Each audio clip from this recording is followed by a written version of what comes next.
Dear students, today we are going to discuss chapter 9 of the book Footprints Without Feet, that is Bholi, written by K.A. Abbas. Khwaja Ahmad Abbas was born in Panipat in the state of Haryana, India. He was an Indian film director, novelist, screenwriter, journalist, film producer, writer, dialogue writer, documentary filmmaker who was best known for his work in Bollywood industry. Let us see what is there in the story written by him, that is Bholi. Bholi is a story about a simple village girl whose real name was Sulekha. She was born as a very pretty girl, but destiny was against her. When she was 10 months old, she fell off the court. Due to this fall, a part of her brain was damaged.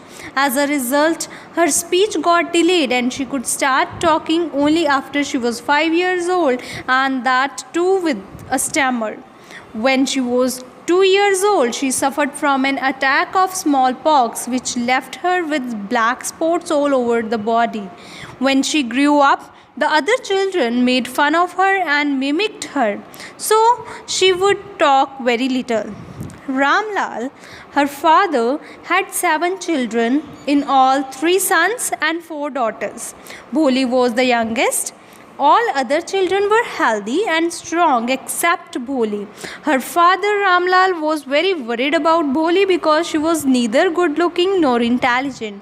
By the time Bholi was 7, a primary school was opened in the village. The Tehsildar came to the inauguration of that particular school.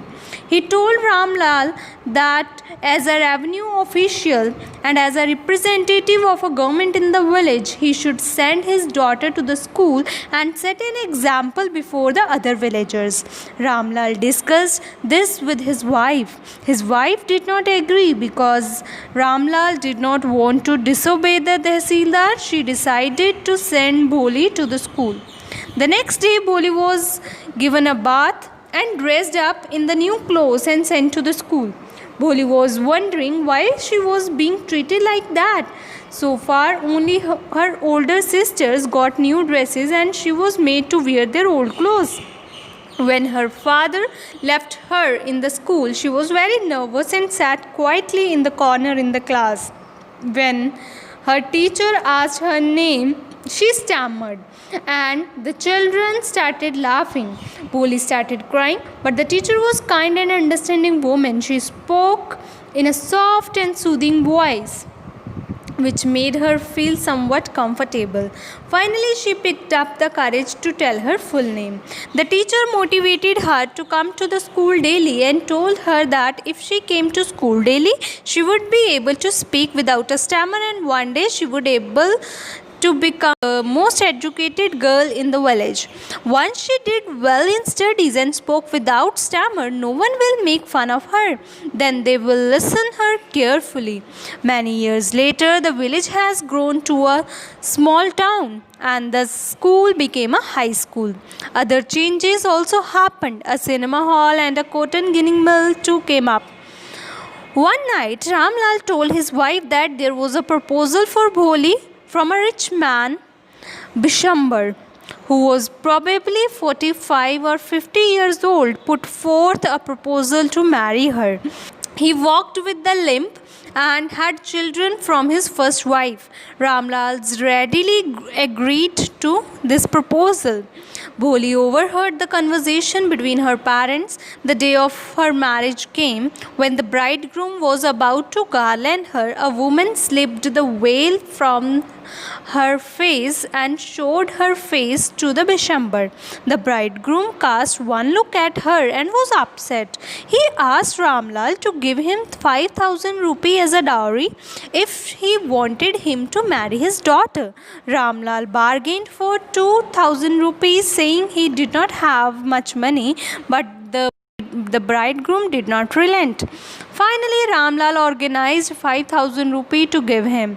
At this point, Bholi intervened and asked her father to take the money back from him. She said She did not want to marry that old lame and greedy man.